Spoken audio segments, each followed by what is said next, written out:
SCAD College of Engineering and Technology, Cheran Mahadevi, Tirunelveli, where imagination meets innovation. Counseling code 4969.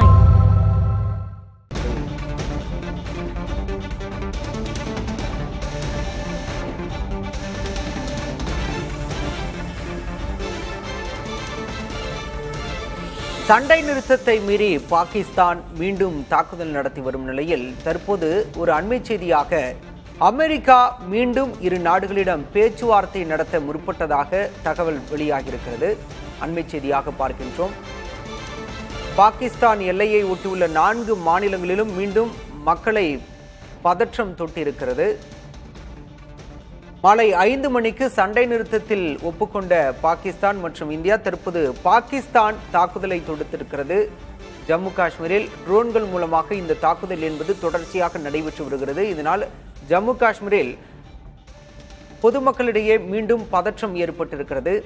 போர் ஒப்பந்தத்தை மீறி சண்டை நிறுத்தத்தை மீறி பாகிஸ்தான் தாக்குதல் நடத்தியிருப்பதற்கு பல்வேறு கண்டனங்களும் எழுந்திருக்கின்றன. ஜம்மு காஷ்மீர் முதலமைச்சர் உமர் அப்துல்லா சண்டை நிறுத்தத்திற்கு பிறகும் வெடிச்சத்தம் கேட்பதாக தனது எக்ஸ் தளத்தில் பதிவிட்டிருந்தார்.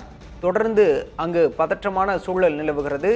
ஜம்மு காஷ்மீர் மட்டுமல்லாமல் குஜராத் மாநில எல்லையோரங்களிலும் இந்த பதற்றம் என்பது காணப்படுகின்றது. காஷ்மீர், பஞ்சாப், ராஜஸ்தான் போன்ற எல்லையோர பகுதிகளில் மீண்டும் பதற்றமான ஒரு சூழ்நிலையை தற்போது பார்க்க முடிகிறது. பிளாக் அவுட் என்று சொல்லக்கூடிய அங்கு மின்னிறுத்தம் என்பது செய்யப்பட்டிருக்கிறது. முன்னெச்சரிக்கை நடவடிக்கையாக இவை அனைத்தும் இயல்பு நிலைக்கு திரும்பிவிடும், சண்டை நிறுத்தம் வந்த பிறகு அனைத்தும் இயல்பு நிலைக்கு திரும்பிவிடும் என்று எதிர்பார்த்த நிலையில் தற்போது பாகிஸ்தான் மீண்டும் தாக்குதலை தொடங்கியிருக்கிறது. ஏப்ரல் 22ஆம் தேதி பகல்காம் தாக்குதல் நடத்தப்பட்டது. அதில் சுற்றுலா பயணிகள் 25 பேர், நேபாளி ஒருவர் உட்பட 26 பேர் கொல்லப்பட்டனர். இதற்கு பதிலடியாக இந்தியா பாகிஸ்தானில் தீவிரவாத முகாம்களை குறிவைத்து தாக்குதல் நடத்தியது. அதில் பல்வேறு பயங்கரவாத முகாம்கள் முற்றிலுமாக அழிக்கப்பட்டன. இதனை ஆதாரத்தோடு உலக நாடுகளுக்கு இந்தியா பறைசாற்றியது. இந்தியாவின் நிலைப்பாட்டிற்கு உலக நாடுகள் அமெரிக்கா, பிரிட்டன் உள்ளிட்ட உலக நாடுகள் வரவேற்பு தெரிவித்தன.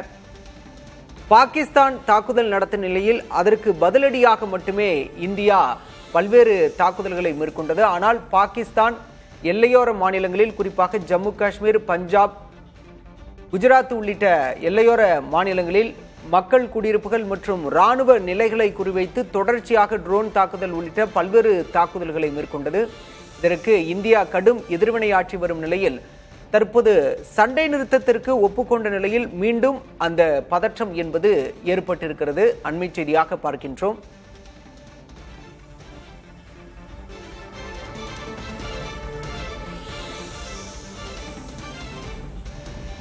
இந்தியா, பாகிஸ்தான் ஆகிய இரு நாடுகளும் சண்டை நிறுத்தத்திற்கு ஒப்புக்கொண்டதாக அமெரிக்க அதிபர் ட்ரம்ப் தன்னுடைய ட்ரூத் எக்ஸ் வலைதளத்தில் அவர் கூறியிருந்தார்.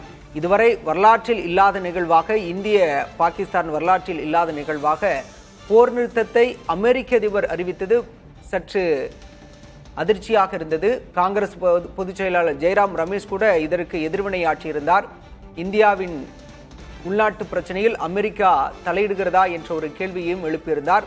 ஆனாலும் கூட இந்த சண்டை நிறுத்தம் என்பது தற்போது வரை கடைபிடிக்கப்படவில்லை. முறையாக பாகிஸ்தான் அதை பின்பற்றவில்லை என்பது வெட்ட வெளிச்சமாகி இருக்கிறது.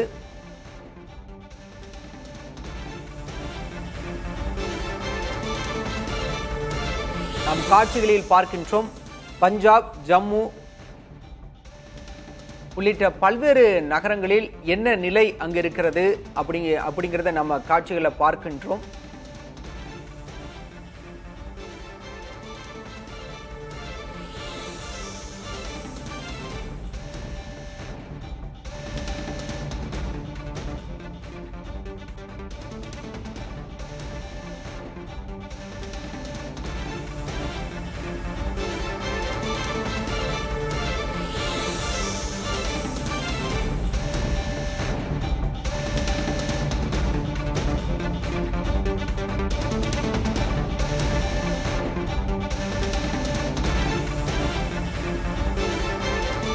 நாம் திரையில் பார்க்கும் காட்சி தற்போது பல்வேறு நகரங்களில் இருள் சூழ்ந்து காணப்படுகின்றது. பாகிஸ்தான் ட்ரோன் தாக்குதலை நடத்தியிருக்கும் நிலையில் முன்னெச்சரிக்கை நடவடிக்கையாக ஜம்மு, பஞ்சாப் உள்ளிட்ட பல்வேறு நகரங்களில் முன்னெச்சரிக்கை நடவடிக்கையாக மின் நிறுத்தம் என்பது செய்யப்பட்டிருக்கிறது. மக்கள் பாதுகாப்பாக இருப்பதற்காகவும் பாகிஸ்தான் குறிவைத்து தாக்குதலை நடத்துவதை திசை திருப்புவதற்காகவும் இந்த முன்னெச்சரிக்கை நடவடிக்கை என்பது மேற்கொள்ளப்படுகிறது. மீண்டும் பதற்றத்தில் காஷ்மீர், பஞ்சாப், ராஜஸ்தான் போன்ற மாநிலங்களில் எல்லையோர பகுதிகள் இருக்கின்றன. அண்மை செய்தியாக நாம் பார்க்கின்றோம். இது தொடர்பாக விவரங்களோடு செய்தியாளர் பாலவெற்றிவேல் நம்முடைய இணைந்திருக்கிறார். பாலவெற்றிவேல், போர் நிறுத்தம், சண்டை நிறுத்தத்திற்கு பாகிஸ்தான் ஒப்புக்கொண்ட நிலையில இப்ப மீண்டும் அவங்களோட தாக்குதலை தொடங்கி இருக்காங்க. இந்தியாவுமே அதற்கு பதிலடி கொடுக்க அப்படின்னு சொல்லப்படுது. இருந்தாலுமே இப்ப எந்தெந்த மாநிலங்கள்ல இந்த தாக்குதல் அப்படிங்கிறது நடைபெற்று வருது, எந்தெந்த மாநிலங்கள்ல பிளாக் அவுட் என்று சொல்லக்கூடிய அந்த மின் விநியோக நிறுத்தம் என்பது இருக்குது? பாலா, இந்தியாவிற்கும் பாகிஸ்தானிற்கும் இடையே உள்ள எல்லை நிறுத்தம் எல்லை 3200 கிலோமீட்டர் தொலைவில் அமைந்திருக்கிறது. ஜம்மு காஷ்மீர், பஞ்சாப், ராஜஸ்தான் மற்றும் குஜராத் ஆகிய மாநிலங்கள் பாகிஸ்தானினுடைய எல்லையோரத்தில் அமைந்திருக்கின்றது. தாக்குதல் நிறுத்தம் என பாகிஸ்தான் அறிவித்திருந்தாலும் தொடர்ச்சியாக ட்ரோன் தாக்குதல் நடத்துவதாகத்தான் நமக்கு நம்பகத்தகுந்த செய்திகள் வெளியாகி இருக்கிறது. பாகிஸ்தான் மற்றும் ஆக்கிரமிக்கப்பட்ட பாகிஸ்தானிடம் இருந்து ட்ரோன்கள் தொடர்ச்சியாக இந்தியாவினுடைய எல்லை பகுதிக்குள் ஊடுருவி வருவதாகத்தான் ANI மற்றும் PTI செய்தி நிறுவனங்கள் வெளியிட்டுள்ள இந்த அறிக்கையில் கூறப்பட்டிருக்கிறது. குறிப்பாக நம்ம காட்சிகளிலேயே பார்க்க முடிகிறது. ஜம்மு காஷ்மீர் மாநிலத்தில் பல பகுதிகளில், குறிப்பாக ஸ்ரீநகரில் தொடங்கி ஜம்முவில் இருந்து அமிர்தசரஸ் மற்றும் ராஜஸ்தானினுடைய ஜோத்பூர் பகுதிகள் உட்பட குஜராத்தினுடைய பூஜ் பகுதி வரை தொடர்ச்சியாக 3200 கிலோமீட்டர் எல்லையோர பகுதிகள் அனைத்துமே தற்போது இருளில் மூழ்கி இருக்கிறது. அமெரிக்காவினுடைய அதிபர் டொனால்ட் ட்ரம்ப் அறிவித்துள்ள இந்த தாக்குதல் நிறுத்த அறிவிப்பு, அதாவது ஆங்கிலத்தில் சீஸ் ஃபயர் என கூறுவார்கள், அதை போர் நிறுத்தம் என்றுதான் சொல்ல வேண்டும். அவர்கள் போர் நிறுத்தம் என கூறுகிறார்கள். ஆனால் இந்தியாவை பொறுத்தவரை அது தாக்குதல் நிறுத்தம் தான். தாக்குதல் நிறுத்தம் அறிவிக்கப்பட்டு 2.5 மணி நேரத்திற்குள்ளாகவே பாகிஸ்தானினுடைய ட்ரோன்கள் தொடர்ச்சியாக இந்தியாவினுடைய எல்லையோர பகுதிக்குள் ஊடுருவி வருவதைத்தான் நம்மளால உணர்த்த முடிகிறது. நம்ம இதற்கு முன்னால விக்டிம்ஸ் என கூறப்படுகின்ற அந்த பகுதிகளில் இருந்து பார்ப்பவர்கள், அந்த பகுதிகளிலிருந்து செயல்பட வருவர்கள் அனைவருமே தொடர்ச்சியாக ட்ரோன்களுடைய தாக்குதல் இந்த பகுதிகளில் நீடித்து வருவதாக தெரிவித்திருக்கிறார்கள். குறிப்பாக பூஞ்ச், பாரமுல்லா, ஸ்ரீநகர், அவந்திபுரா, ராஜௌரா, அக்னூர், உதம்பூர், நாக்ரோட்டா, ஜம்மு, சம்பா, பதான்கோட், ஜலந்தர், அமிர்தசரஸ், கோரஸ்பூர், பஜிஸ்கா, சிர்சா, லாஸ் கரா ஜட், ஜெய்சல்பூர், பாராமுர், குவார்பெட், பூஜ் உள்ளிட்ட காஷ்மீர்ல இருந்து குஜராத் வரையில் உள்ள 3200 கிலோமீட்டர் தூரத்தில் இருக்கக்கூடிய 23 நகரங்கள்ல தற்போது மின் தடையானது அமல்படுத்தப்பட்டிருக்கிறது. கிராமப்புறங்களிலையும் மின் தடை அமல்படுத்தப்பட்டிருக்கிறது. பாகிஸ்தானினுடைய துருக்கியை சேர்ந்த ட்ரோன்கள் தொடர்ச்சியாக மேலே பறந்து வருகின்றன. ஸ்ரீநகரில் தாக்குதல் நடத்தி இருப்பதாக அதிகாரப்பூர்வமற்ற செய்திகள் வெளியாகி இருக்கின்றன. இத்தகைய ஒரு பதற்றமான சூழல்ல பல இடங்கள்ல மக்கள் அச்சத்தோடு இருக்கிறார்கள். அமெரிக்காவினுடைய அதிபர் டொனால்ட் ட்ரம்ப் 2 நாடுகளுக்கு இடையே தாக்குதல் நிறுத்தம் தற்போது அமல்படுத்தியதாக கூறப்பட்ட இந்த சூழலையும் இந்தியாவினுடைய வெளியுறவுத்துறை செயலர் விக்ரம் மிஸ்ரி 5 மணியில் இருந்து தாக்குதல் இந்தியாவின் சார்பாக நிறுத்தப்படும் என தெரிவிக்கப்பட்ட இந்த சூழலையும் இரவு 10:14 ஆகிறது. இந்த நேரத்திலையும் தொடர்ச்சியாக ட்ரோன்களுடைய தாக்குதல் தொடர்ந்து வருகிறது. இதன் காரணமாக எல்லைப்புற பகுதிகளில் ஒரு பதற்றமான ஒரு சூழல் நிலவுகிறது. ஆபரேஷன் சிந்தூருக்கு பிறகு பாகிஸ்தானினுடைய தாக்குதல் இரவு நேரங்கள்ல தொடர்ச்சியாக அதிகரித்து வரும் நிலையில 4வது நாளாக பாகிஸ்தான் தற்போது மேலும் பல ட்ரோன்களை அனுப்பி வருகிறது. இந்தியாவின் சார்பாக L-70, ஆகாஷ் மற்றும் S-400 உள்ளிட்ட வான் தடுப்பு அமைப்புகள் தொடர்ச்சியாக ட்ரோன்களை தாக்கி அதை நிலைநிறுத்தி வருகின்றன. இந்த தாக்குதல் நிறுத்த ஒப்பந்தம் எந்த அளவிலும் செயல்படுத்தப்படாத நிலையில் இருப்பதைத்தான் நமக்கு பல சோர்ஸ்கள் உறுதிப்படுத்துகின்றன. ஜம்மு காஷ்மீரிலிருந்து குஜராத் வரையில் உள்ள அனைத்து பகுதிகளிலுமே தற்போது ராணுவ படைகள் மற்றும் துணை ராணுவ படைகள் உஷார் நிலைப்படுத்தப்பட்டிருக்கிறது. ஜம்மு காஷ்மீரினுடைய முதலமைச்சர் உமர் அப்துல்லா முக்கியமான ஒரு செய்தி குறிப்பை அவருடைய விக்டிமாக அவர் தெரிவித்திருக்கிறார். எந்த அளவிற்கு சீஸ்ஃபயர் என கூறப்படுகின்ற தாக்குதல் நிறுத்தம் மேற்கொள்ளப்பட்டிருக்கிறது என்பதை காட்சி வெளியிலேயே பார்க்க முடிகிறது என்பதை அவருடைய எக்ஸ் வலைத்தள பக்கத்திலேயே அவர் ஒரு காட்சி வெளியிட்டிருக்கிறார். அதில் குறிப்பாக பாகிஸ்தான் எல்லை பகுதியில் இருந்து வரக்கூடிய அந்த ட்ரோன்கள் அதுவே சாட்சியாக அமைந்திருக்கிறது. அனைவரும் எதிர்பார்த்தபடி இன்று இரவில் இருந்து அமைதி திரும்பும் என அனைவரும் நம்பினார்கள். ஆனால் அதை மீறி பாகிஸ்தானினுடைய ராணுவம் தற்போது செயல் முயற்சிகளில் ஈடுபட்டு வருகிறது. குறிப்பாக அரசியல் ரீதியாக, குறிப்பாக சர்வதேச அரசியல் ரீதியாக இதை அணுக வேண்டும் என்றால் பாகிஸ்தானில் உள்ள அரசியலுக்கும் பாகிஸ்தானில் உள்ள ராணுவத்திற்கும் எந்த தொடர்பும் இல்லை என்பதைத்தான் நாம் உறுதிப்படுத்த வேண்டும். பாகிஸ்தானினுடைய அரசியல் ஒப்பந்தமாகத்தான் இந்த சீஸ்ஃபயரை பார்க்க வேண்டும். ஆனால் பாகிஸ்தானினுடைய ராணுவம் இதை ஏற்றுக்கொள்ளவில்லை என்பதை உறுதிப்படுத்தியாக வேண்டும். புதிய தலைமுறை தொடர்ச்சியாக இந்த செய்தியை நம்பகத்தகுந்த முறையில வெளியிட்டு வருகிறது. குறிப்பாக இந்தியாவின் உடைய ட்ரோன் தாக்குதல் மற்றும் ஏவுகணை தாக்குதல் 9 மற்றும் 10ஆம் தேதிகளில் பாகிஸ்தானினுடைய 10 பகுதிகள் மீது தாக்குதல் நடத்தப்படுது. அதன் தொடர்ச்சியாகத்தான் தற்போது பாகிஸ்தானினுடைய ராணுவம், பாகிஸ்தானினுடைய அரசாங்கம் மேற்கொண்ட அந்த ஒப்பந்தத்தையும் மீறி ட்ரோன் தாக்குதல் மேற்கொண்டு வருகிறது என்றுதான் சொல்ல வேண்டும். இதற்கு கண்டிப்பாக இந்தியாவினுடைய ராணுவம் எதிர்த்தாக்குதல் நடத்தும் என்றுதான் நம்பகத்தகுந்த வட்டாரங்கள் தெரிவிக்கின்றன. மத்திய உள்துறை செயலாளரின் அவசர கூட்டம் நடைபெற்று வருகிறது.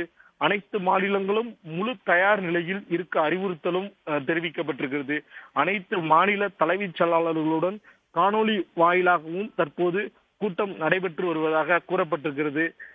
அமெரிக்க அதிபர் டொனால்டு டிரம்பின் உத்தரவிற்கு பிறகு 2 நாட்டு எல்லையோர பகுதிகளிலும் அமைதி திரும்பும் என எதிர்பார்க்கப்பட்ட நிலையில அதற்கான சாத்தியக்கூறுகள் இல்லை என்பதைத்தான் நம்ம திரையில் பார்த்து கொண்டிருக்கின்ற அந்த காட்சிகள் உணர்த்துகிறது. குறிப்பாக பாத்தீங்கன்னா ஜம்மு காஷ்மீரிலுடைய பல பகுதிகளில் தற்போது பாகிஸ்தானினுடைய ராணுவம் ட்ரோன் தாக்குதல் நடத்தி வருவதாக கூறப்படுகிறது. உமர் அப்துல்லா ஜம்மு காஷ்மீரினுடைய முதலமைச்சர் தற்போது அதை உறுதிப்படுத்தி இருக்கிறார். RS முரா பகுதியில் சர்வதேச எல்லையில் நடந்த துப்பாக்கி சண்டையில் BSF இன்ஸ்பெக்டர் MD இம்தேயாஸ் வீர மரணம் அடைந்திருக்கிறார். BSF எல்லைப்புற சாவடியை வழிநடத்தும் போது அவர் துணிச்சலுடன் சண்டையிட்டு வீர மரணம் அடைந்ததாக BSF தற்போது தெரிவித்திருக்கிறது. ஜம்மு காஷ்மீரிலுடைய ஆக்கிரமிக்கப்பட்ட காஷ்மீர் பகுதியில் இருந்து பல பகுதிகளில் தற்போது துருக்கியினுடைய ட்ரோன்கள் பாகிஸ்தான் ராணுவத்தால் அனுப்பப்பட்டு வருவதாக நம்பகத்தகுந்த செய்திகள் வெளியாகி இருக்கிறது. இன்றிலிருந்து அமைதி திரும்பும் என காஷ்மீர் மக்கள் நம்பினர். ஆனால் அதற்கு எதிர்வினையாக தற்போது பாகிஸ்தானினுடைய ராணுவம் ட்ரோன்களை அனுப்பி தாக்குதல் நடத்தி வருகிறது. அதற்கு எதிர் தாக்குதல் நடத்துவதற்காக தற்போது முப்படை தளபதிகளுடன் தலைமை பாதுகாப்பு செயலாளர், தேசிய பாதுகாப்பு செயலாளரான அஜித் தோவல் தற்போது ஆலோசனை கூட்டத்தில் ஈடுபட்டு வருகிறார். ஹரியானா மாநிலம் அம்பாலாவிலும் தற்போது மின்தடை அமல்படுத்தப்பட்டிருக்கிறது. ஹரியானா மாநிலம் என்பது பாகிஸ்தானிடம் இருந்து, அதாவது பஞ்சாபில் இருந்து அடுத்ததாக இருக்கக்கூடிய ஒரு மாநிலமாக இருக்கிறது.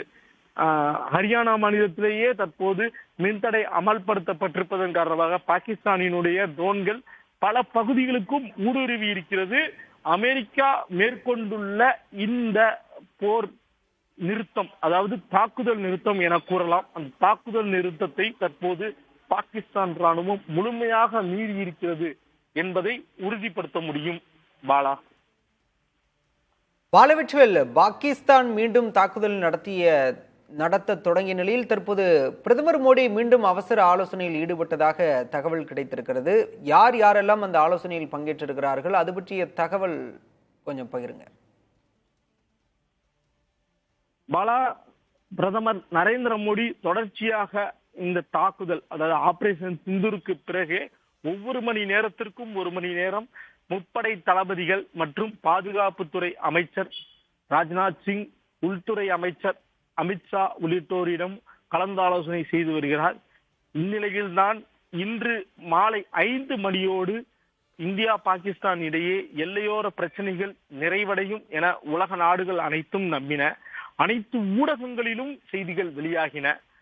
2 நாடுகளுக்கு இடையே ஏற்பட்ட இந்த பதற்றமான சூழல் கண்டிப்பாக நிறுத்தப்படும் என்கிற ஒரு நிலையில தொடர்ந்து வருகிறது. இந்நிலையில்தான் பிரதமர் நரேந்திர மோடி தக்க பதிலடி கொடுப்பதற்கான ஆலோசனையில் ஈடுபட்டுள்ளதாக நம்பகத்தகுந்த தகவல்கள் வெளியாகி இருக்கிறது. முப்படை தளபதிகளோடும் தேசிய பாதுகாப்பு ஆலோசகர் அஜித் தோவலோடும் தற்போது ஆலோசனை நடத்தி வருகிறார். மேலும் வெளியுறவுத்துறை அமைச்சர் ஜெய்சங்கரும் உடன் இருக்கிறார். பாதுகாப்புத்துறை அமைச்சர் ராஜ்நாத் சிங்கும் உடன் இருக்கிறார். ஜெய்சங்கரை பொறுத்தவரை தற்போது அமெரிக்கா ஒப்பந்தமாக, அதாவது நடுநிலையாக ஈடுபட்ட இந்த ஒப்பந்தம் மீறப்பட்டிருக்கிறது. இதற்கான விளக்கம் கேட்கப்படும். இந்தியா இன்று இரவே தக்க பதிலடி கொடுக்கும் என எதிர்பார்க்கப்படுகிறது. பாலா, டெல்லியில் பலத்த ஒரு பாதுகாப்பிற்கு இடையே பிரதமருடைய வீட்டில் தற்போது சந்திப்பு நடைபெற்று வருகிறது. முப்படைகளுடைய தளபதி, பாதுகாப்புத்துறை அமைச்சர், உள்துறை அமைச்சர், வெளியுறவுத்துறை அமைச்சர் உள்ளிட்டோரும் இந்த கூட்டத்தில் பங்கேற்றிருக்கிறார்கள்.